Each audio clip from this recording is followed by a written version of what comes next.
Very nice to meet you, and congratulations. I think that the best gift for you, it has to be that you have the opportunity to make what you want to do.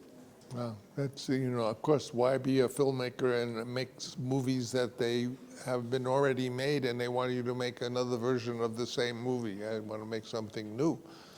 How do you describe this travel? It takes a long time, it takes a lot of money and travels. Well,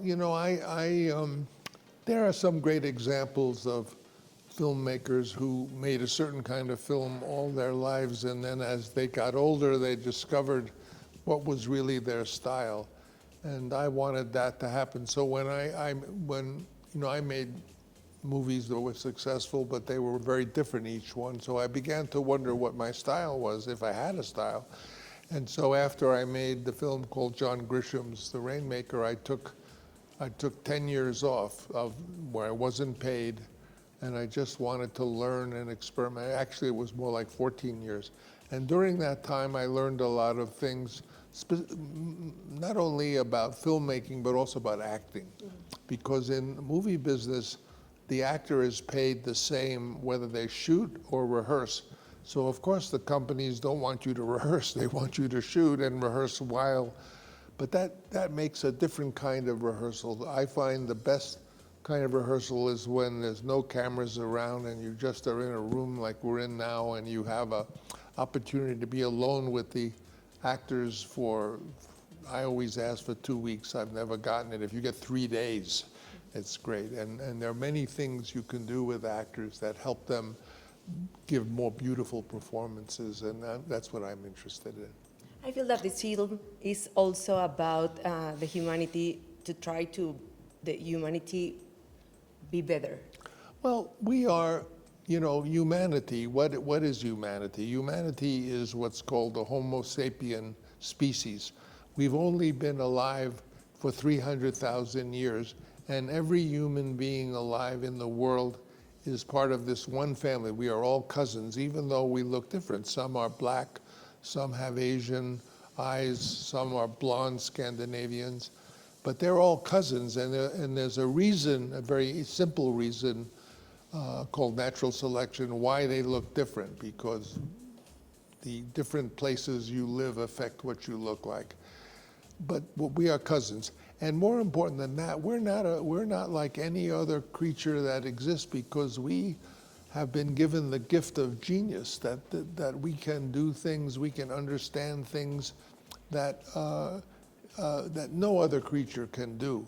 And yet, you never hear that. You never hear that. We are a family of geniuses.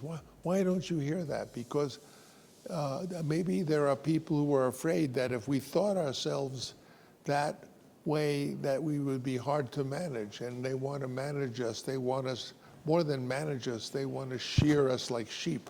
So we line up every year and we take part in an advertising business that's maybe spends $7 trillion a year selling us a little bit of happiness.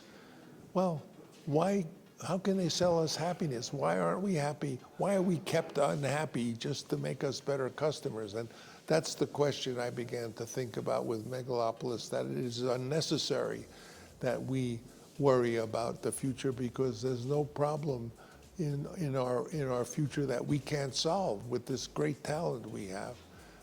Talking about the future, do you used to think in future? I mean, I read that you have the idea to make another 2 films. Is true that? And if you finally can tell me about your biggest pride in life.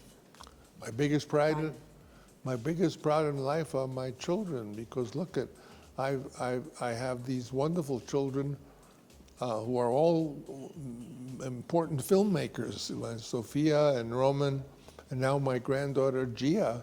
My granddaughter has made the hit picture that won the San Sebastian jury prize, and given me her son, who is my great-grandson. So, I used to always say, your children are your jewels.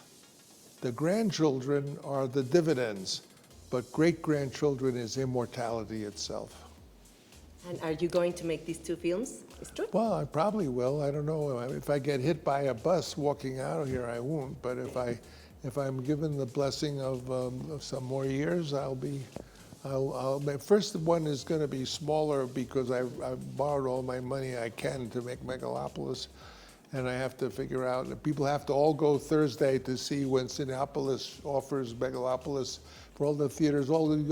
Take the young people. They should see a movie that's not like one that's just selling them the same thing they've been seeing all year, you know, Superhero 5 or Superhero 8. See something that they've never seen before, maybe. Give it a chance. And also, Megalopolis is not a film you have to be serious. You can laugh at it. It's a fable. You can laugh at it. You can cry. You can laugh. It's there for all the gamut of emotions. I saw people sitting in it as though it's something serious. It's not.